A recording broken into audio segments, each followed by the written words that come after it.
A história do cristianismo primitivo mostra que, apesar de ter surgido como uma profunda revolução dos sentimentos,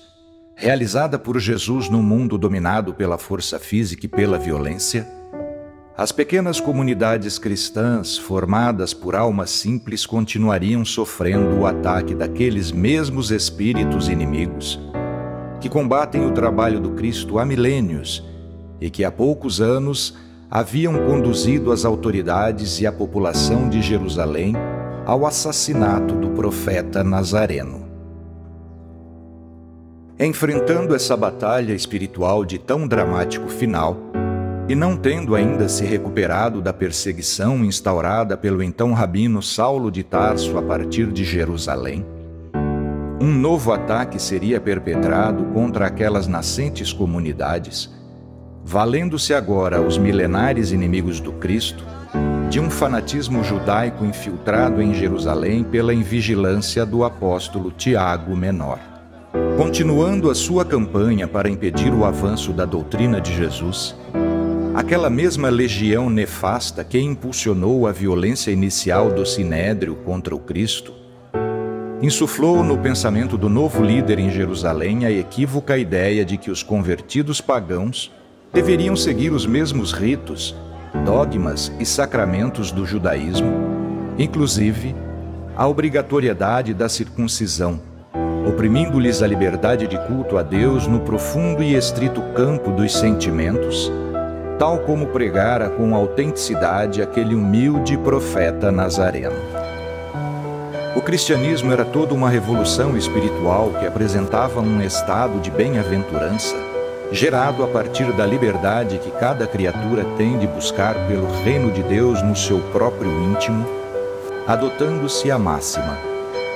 e conhecereis a verdade, e a verdade vos libertará. Entretanto, esta nova concepção de vida contrariava os interesses milenares daquela legião de espíritos nefastos que, dominando os sentimentos,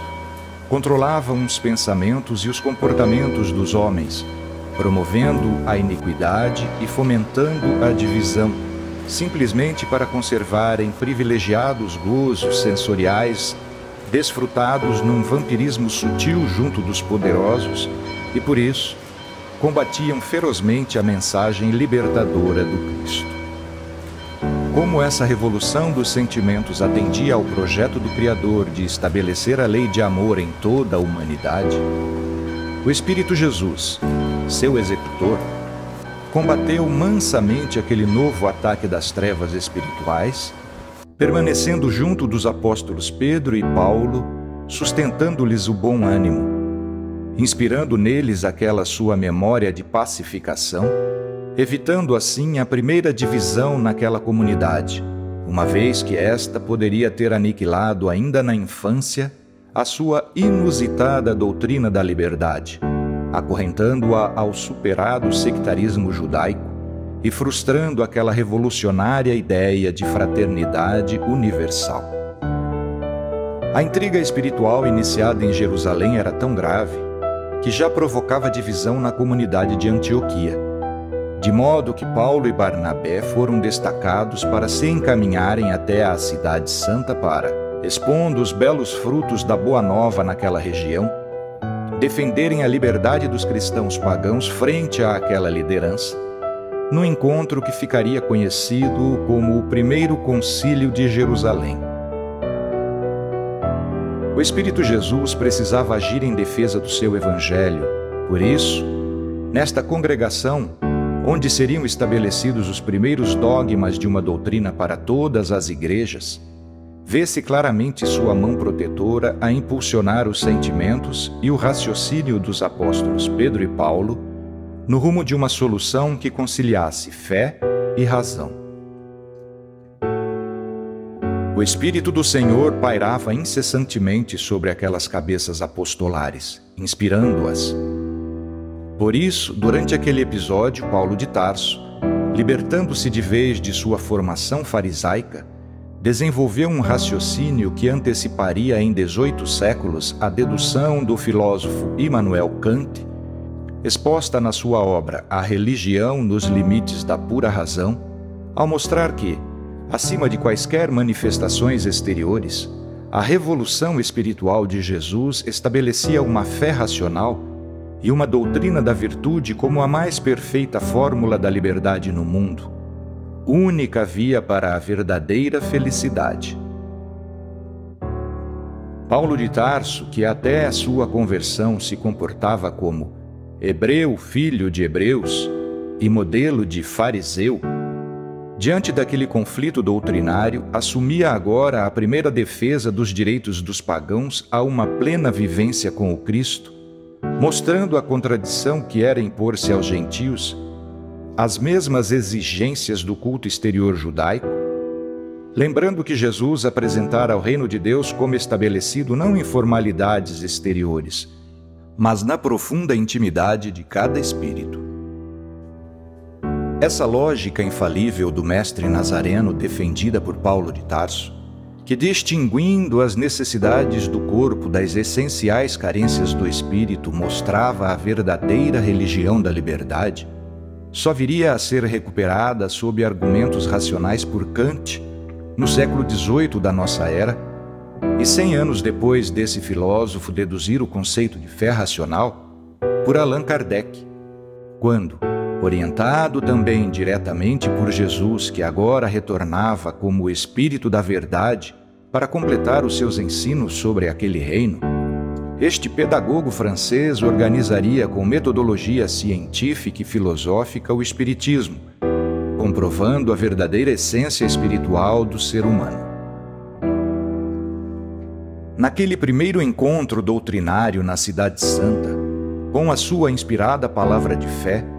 Simão Pedro argumentou que os gentios eram também povo de Deus tal qual os hebreus,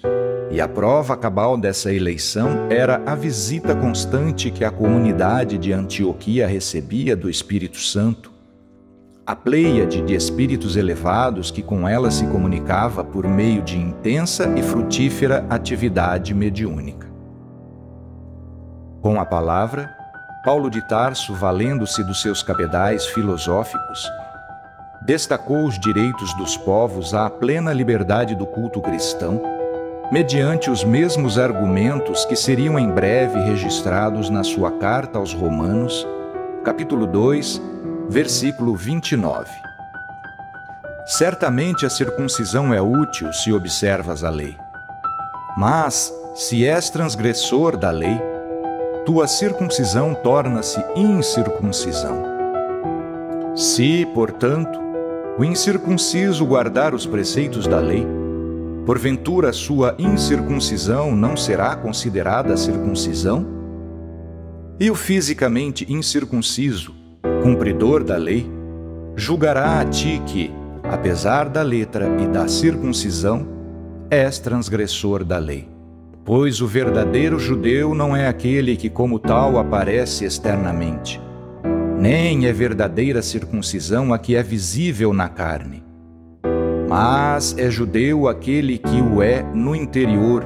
e a verdadeira circuncisão é a do coração, segundo o Espírito, e não segundo a letra. Aí está quem recebe louvor, não dos homens, mas de Deus.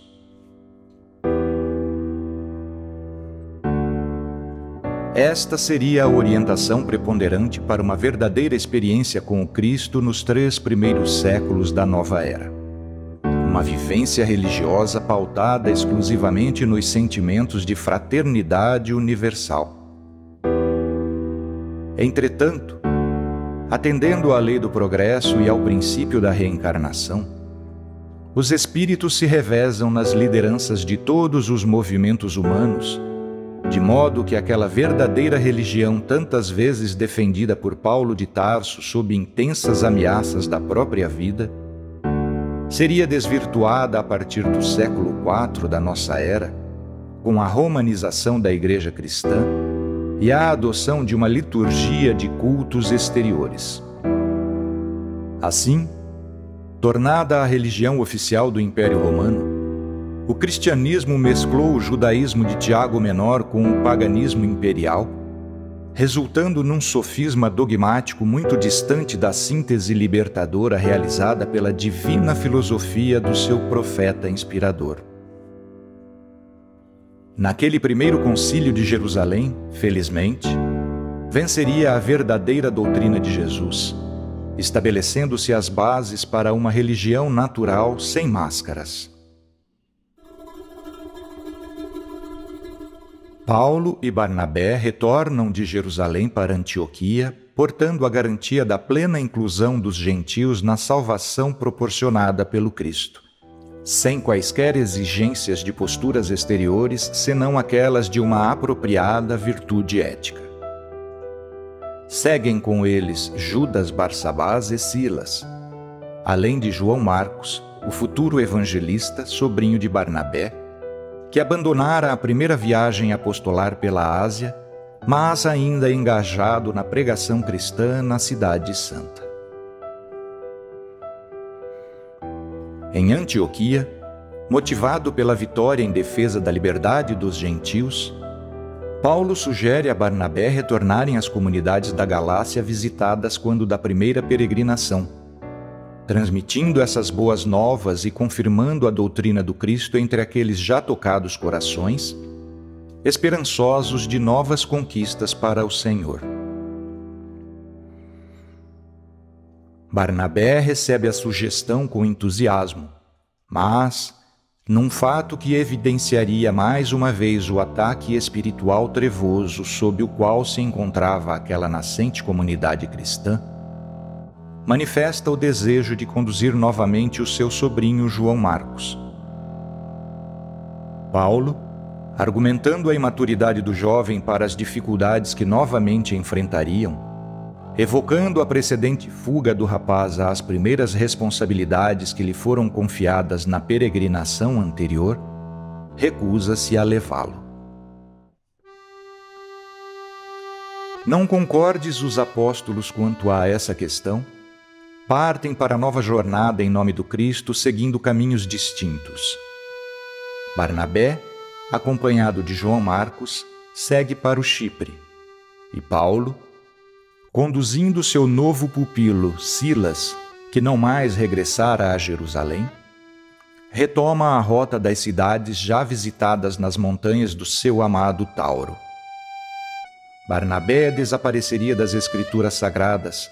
mas viria ainda a ser lembrado afetuosamente por Paulo de Tarso em sua primeira carta aos Coríntios e na carta aos Colossenses,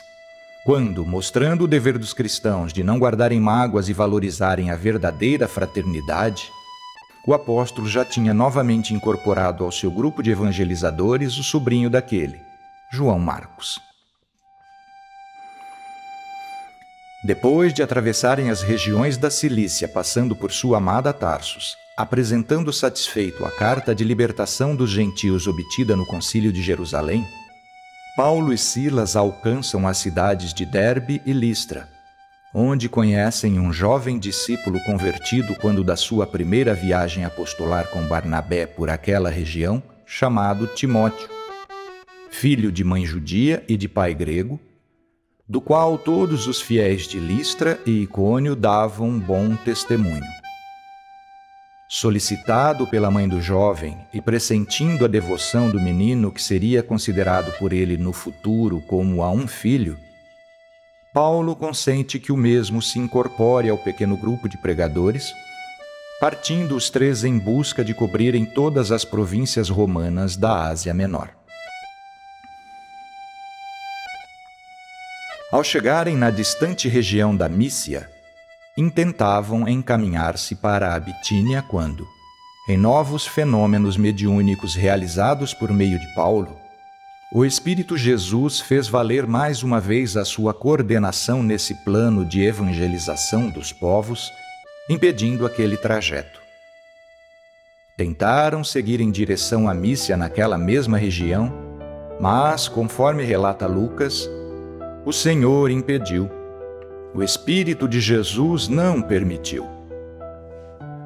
O médico evangelista não especifica as modalidades mediúnicas dessas novas comunicações de Jesus com Paulo de Tarso, se ocorridas através do fenômeno de voz direta tal como na estrada de Damasco, ou se por interferência imediata do Senhor no pensamento do apóstolo, como fazem conosco os espíritos constantemente ao nosso redor, tanto para o bem quanto para o mal. Com o mesmo objetivo de orientar o caminho a ser seguido, uma terceira comunicação de Jesus a Paulo ocorreria na cidade de Troade, ainda na Ásia Menor, quando, numa noite durante o repouso pelo sono, o espírito do apóstolo, libertando-se do corpo, tal como ocorre também diariamente com todos os seres humanos, recebeu a visita de uma entidade espiritual trajando vestimentas típicas de um cidadão grego que solicitou: "Vem para a Macedônia e ajuda-nos." Foi assim, sob ordens diretas de Jesus, que o cristianismo se expandiu da Ásia para alcançar a Europa através das terras do antigo Império de Alexandre, o Grande Macedônio. Já integrado àquela pequena tropa do Senhor, é mais uma vez Lucas quem relata as consequências dessa nova comunicação mediúnica. Logo após a visão, procuramos partir para a Macedônia, persuadidos de que Deus nos chamava para anunciar-lhes a boa nova. Esse testemunho tão verdadeiro de um homem culto como o médico Lucas, que escreveu em grego clássico os livros Atos dos Apóstolos e o Terceiro Evangelho, obras que permanecem incólumes há quase 2000 anos, é uma demonstração inequívoca da confiança plena que os primeiros discípulos de Jesus tinham na faculdade mediúnica e na segurança com que o sensitivo Paulo de Tarso dela se valia para comunicar-se com o Espírito do Senhor. Essa confiança no divino guia e no médium fez com que os peregrinos mudassem radicalmente o seu roteiro, assim narrando o médico cristão. De Troade, partindo para o alto mar, seguimos em linha reta para a Samotrácia. De lá, no dia seguinte, para Neápolis, de onde partimos para Filipos, cidade principal daquela região da Macedônia e também colônia romana. Este intercâmbio mediúnico constituía a principal fonte de orientação de Jesus aos novos discípulos, e era realizada principalmente por meio de Paulo de Tarso. Confiando plenamente na atuação direta do Senhor por seu médium de eleição, os discípulos seguiam piamente a indicação dos novos corações a serem conquistados, como relata Lucas. Passamos nesta cidade alguns dias. Quando chegou o sábado, saímos fora da porta a um lugar junto ao rio, onde parecia-nos haver um lugar de oração. Sentados, começamos a falar às mulheres que se tinham reunido. Uma delas, chamada Lídia, negociante de púrpura da cidade de Tiatira e adoradora de Deus, escutava-nos. O Senhor lhe abrira o coração para que ela atendesse ao que Paulo dizia. Tendo sido batizada, ela e os de sua casa, fez-nos este pedido: "Se me considerais fiel ao Senhor, vinde hospedar-vos em minha casa." E forçou-nos a aceitar. Essa prática social de orientar-se pela comunicação mediúnica era comum na antiguidade e não se encontrava sob os domínios exclusivos da religião. Sócrates, o filósofo ateniense considerado pelo oráculo de Delfos o mais sábio dos homens, era igualmente um grande médium. Platão relata com clareza a relação do velho pensador com o seu daimon, o seu espírito protetor, na condução dos principais atos da sua vida. A segurança mediúnica do velho pensador era tamanha que, na obra Apologia de Sócrates, Platão mostra porque durante seu julgamento político o filósofo não modificou o depoimento perante a corte judicial de Atenas, mesmo sabendo que as suas palavras poderiam condená-lo à pena de morte. a justificativa do seu mestre para a manutenção do temerário depoimento foi que, ao caminhar para aquela sessão de julgamento, ele não recebera do seu daimon, espírito que o protegia, qualquer orientação para modificar o seu discurso, interpretando este silêncio do seu anjo da guarda como uma aprovação ao que falaria, independentemente da sentença que receberia. Foi injustamente assassinado. Assim como o velho Sócrates entregava sua vida à orientação do seu daimon, o jovem Paulo de Tarso também confiava plenamente no Espírito Jesus e seguia atentamente suas ordens independentemente dos caminhos pelos quais ele o conduziria. Em quase todos os destinos alcançados nessa peregrinação em nome do Cristo, ele foi jogado na prisão e suportou o açoite. Nem assim Paulo vacilou uma só vez quanto aos passos seguintes, e nada lhe importou mais na vida do que cumprir essa missão evangelizadora, pois esta era a via da sua própria libertação, apesar de, aos olhos do mundo, dela ele só ter recebido prisões e açoites. O conhecimento em comum detido tanto pelo velho Sócrates quanto por Paulo de Tarso, que lhes permitia essa ousadia existencial, era a certeza de que a vida espiritual e a plena comunicabilidade dos espíritos conosco é a verdadeira condição humana. Por isso, o pensador ateniense defendeu no seu diálogo com o discípulo Fédon que a alma pré-existe e sobrevive à morte do corpo, transmigrando de corpo em corpo para o perfeito conhecimento do bom e do belo, a mesma filosofia da reencarnação agora esclarecida por Allan Kardec.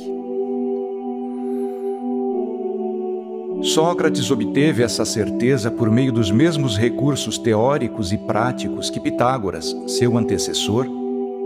em cuja escola se praticava a já então milenar mística indiana da meditação para autoconhecimento, através do intercâmbio mediúnico com os espíritos. O filósofo de Tarsos, por sua vez, vivia com a plena certeza de ser um espírito que sobreviveria à morte física, pois, além de ser formado naquela mesma filosofia grega dos nobres pensadores helênicos e na mística hebraica, testemunhara na estrada de Damasco a continuidade da vida daquele Jesus recentemente crucificado. Essa experiência mediúnica obtida diretamente do Cristo lhe facultaria, no futuro, a certeza de ser o próprio Mestre Nazareno a orientá-lo. Não obstante ser orientado diretamente pelo Espírito Jesus, o apóstolo sabia também que era perseguido na sua tarefa evangelizadora por parte daquela legião de inteligências nefastas, inimigas do Cristo, tanto que ele destacaria essa realidade em sua primeira epístola aos Tessalonicenses, capítulo 2, versículos 17 e 18. Nós, porém, irmãos, privados por um momento de vossa companhia, não de coração, mas só de vista, desejamos muito rever-vos. Quisemos ir visitar-vos, eu mesmo, Paulo, quis fazê-lo muitas vezes, mas Satanás me impediu. Satanás é o nome dessa legião espiritual nefasta que divide a atmosfera do planeta com a humanidade. Esta é a verdadeira condição humana. Espíritos encarnados mergulhados num oceano de espíritos desencarnados ao seu redor, numa simbiose de sentimentos e pensamentos. Consciente dessa realidade, Paulo não se preocupava somente com a sua libertação. Por isso, naquela primeira viagem ao Império Macedônico, ele demonstraria mais uma modalidade mediúnica da qual era portador, qual seja, a desobsessão espiritual, ato que consiste em afastar os espíritos levianos que dominam injustamente uma pessoa, libertando-a desse jugo opressor que lhe deprime as forças emocionais e físicas. De acordo com o relato de Lucas, tendo chegado em Filipos, quando se dirigiam para um local de culto judaico junto da natureza, às margens de um rio, Paulo incomodou-se com o assédio persistente de um espírito irônico que, valendo-se das faculdades orais de uma jovem médium por ele dominada, dirigia-lhes bajuladores e falsos elogios, vociferando: "Estes homens são servos do Deus Altíssimo, que vos anunciam o caminho da salvação." Isto ela o fez por vários dias. Compadecido dessa inexperiente médium e fatigado com tanta leviandade, Paulo repreende com energia o espírito que a dominava, sentenciando: "Em nome de Jesus Cristo, eu te ordeno que te retires dela." E, na mesma hora, saiu. Este fenômeno mediúnico é ainda mais notável, uma vez que a imediata libertação da jovem foi idêntica àquela realizada por Jesus diante dos seus estupefatos discípulos, quando, atendendo à súplica de um pai, o profeta Nazareno cura o seu filho adolescente que desde tenra idade era constrangido pela ação de um espírito vingativo, afastando definitivamente aquela entidade e libertando o jovem endaimoniado, quando os seus apóstolos não haviam obtido êxito. Sabe-se atualmente pelas revelações do Espiritismo que esses fenômenos de libertações espirituais imediatas ocorrem por uma acurada percepção mediúnica e principalmente pela superioridade moral do médium em relação ao espírito obsessor. Jesus já era um espírito puro quando de sua encarnação terrena. Por isso, obteve sucesso imediato em libertar aquele jovem do jugo do daimon obsessor, enquanto seus discípulos ainda oscilavam na fé. Paulo de Tarso, se bem que não tivesse a mesma elevação moral do mestre, no entanto, porque já se encontrava em verdadeiro trabalho de modificação dos seus próprios sentimentos, era apoiado pelo Espírito do Senhor, que supria suas fragilidades morais, conseguindo realizar também aquela cura com a máxima eficiência. Não obstante a exclusiva preocupação caridosa com que sempre agia, assim como nas ocasiões anteriores, após realizar mais este fenômeno mediúnico em nome do Cristo, Paulo novamente receberia como pagamento somente a injustiça fruto direto do egoísmo humano, suportando mais uma arbitrária condenação com violentos açoites. O mestre, porém, aproveitaria mais essa oportunidade para prestar-lhe novas lições de humildade. A jovem médium era escrava e, nessa condição, tinha suas faculdades transcendentes exploradas por seus senhores, os quais obtinham significativos lucros com seus eficientes vaticínios. Afastado pelo médium Paulo aquele espírito leviano que dela se valia, e assim liberta daquela opressão, inspirada pela pregação cristã dos apóstolos, ela vislumbrou inéditas e moralmente mais elevadas possibilidades para os seus dons mediúnicos, abandonando a sua exploração econômica. Privados dos dividendos até então fartamente colhidos das suas adivinhações, inconformados, seus senhores mobilizaram a população ignorante e agarraram Paulo e Silas. Arrastando-os para a praça pública, apresentaram-nos perante magistrados, levianamente formulando contra eles falsa acusação de que, por serem judeus e pregarem costumes contrários aos romanos, promoviam arruaça e perturbação da paz, exigindo imediatas reprimendas judiciais. Mediante este injusto libelo acusatório, por decisão sumária dos magistrados, Os carrascos rasgaram suas vestes e os surraram em público, lançando-os numa prisão de segurança máxima, atando-se-lhes os pés em férreas correntes. Prestada mais essa lição de humildade ao apóstolo, decorridas algumas horas, o Espírito Jesus aproveitou um fenômeno da natureza para realizar outro feito mediúnico marcante. Por volta da meia-noite, durante um terremoto tão comum naquela região do planeta, os espíritos comandados pelo Senhor, conjugando essas forças telúricas com a potência mediúnica do apóstolo, rompem as correntes e as cadeias que os prendiam, libertando-os. Pela manhã,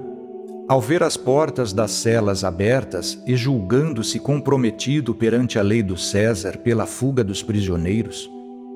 o carcereiro, desesperado,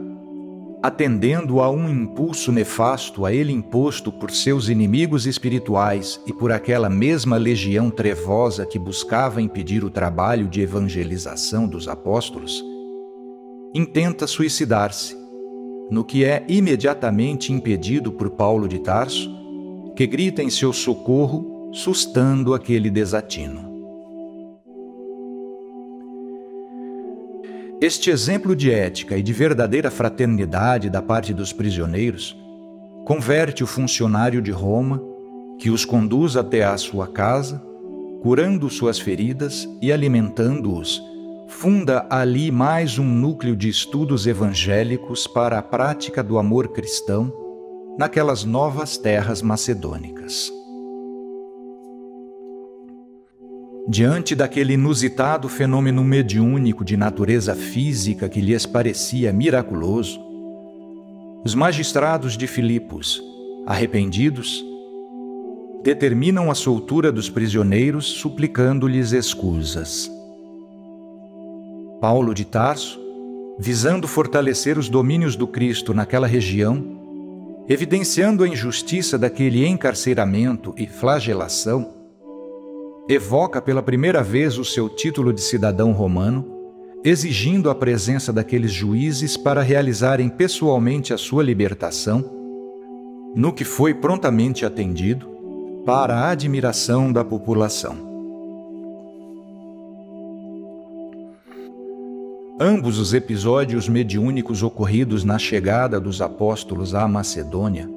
mostram o principal efeito do Evangelho de Jesus na vida dos fiéis, que é o de realizar a libertação.